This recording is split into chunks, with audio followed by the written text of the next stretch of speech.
3. વિદ્યુત ભારિત પાતળી ગોળીય કવચ વડે ઉદ્ભવતું વિદ્યુત ક્ષેત્ર. ધારો કે આકૃતિમાં દર્શાવેલ r ત્રિજ્યાના વિદ્યુતભાર કવચ પરની વિદ્યુતભાર પૃષ્ઠ ઘનતા સિગ્મા છે. આથી કવચ પરનો કુલ વિદ્યુતભાર Q = sigma A = sigma 4πr². કવચ પરના આ વિદ્યુતભારથી ઉદ્ભવતું વિદ્યુત ક્ષેત્ર ત્રિજ્યાવર્તી હોય છે.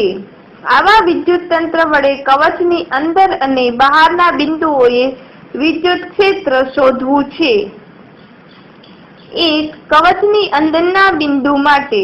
કવચની અંદરના બિંદુએ વિદ્યુત ક્ષેત્ર શોધવા માટે કવચની અંદર કવચના કેન્દ્ર પર જેનું કેન્દ્ર સંપાત થાય તેવું r', જ્યાં r' R ત્રિજ્યાનું ગોળાકાર ગાઉસિયન પૃષ્ઠ વિચારો. જુઓ આકૃતિ.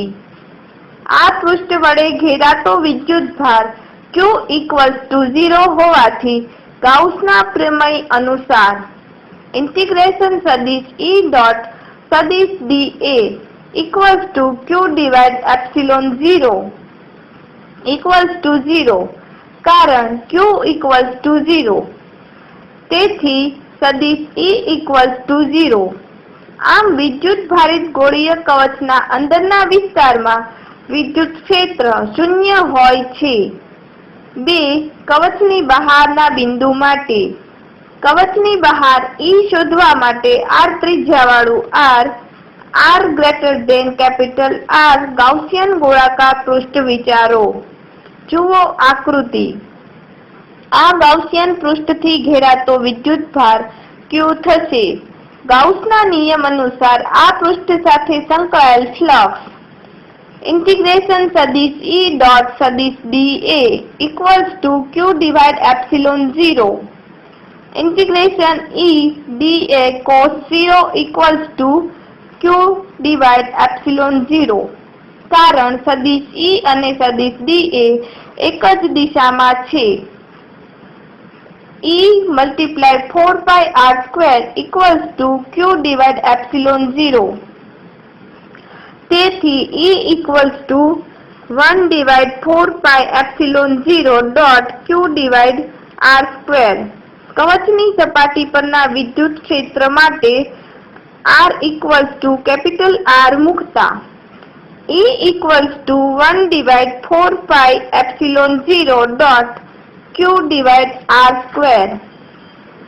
સમીકરણ 1 અને 2 પરથી સ્પષ્ટ છે કે કવચ પર રહેલ વિદ્યુતભાર જ્યાં સુધી કવચ બહારના અને કવચની સપાટી પરના ક્ષેત્રને લાગે વળગે છે ત્યાં સુધી કેન્દ્ર પર જાણે કે સંકેન્દ્રિત થયો હોય તેમ ગણી શકાય.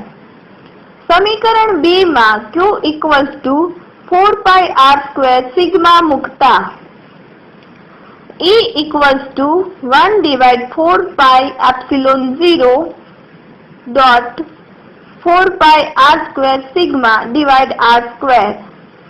તેથી E = σ/ε0.R²/r². આકૃતિમાં દર્શાવેલ આલેખમાં ગોળીય કવચ પરના વિદ્યુતભારથી ગોળાના કેન્દ્ર O થી લઈ કવચની બહારના વિસ્તારમાં વિદ્યુત ક્ષેત્ર કેવી રીતે બદલાય છે તે દર્શાવ્યું છે. આલેખ પરથી સ્પષ્ટ છે કે ગોળાના કવચની અંદરના વિસ્તારમાં સદિશ E = 0 છે. કવચની સપાટી પર R R મહત્તમ છે, જ્યારે કવચની બહારના વિસ્તારમાં તે 1/r² અનુસાર ઘટે છે.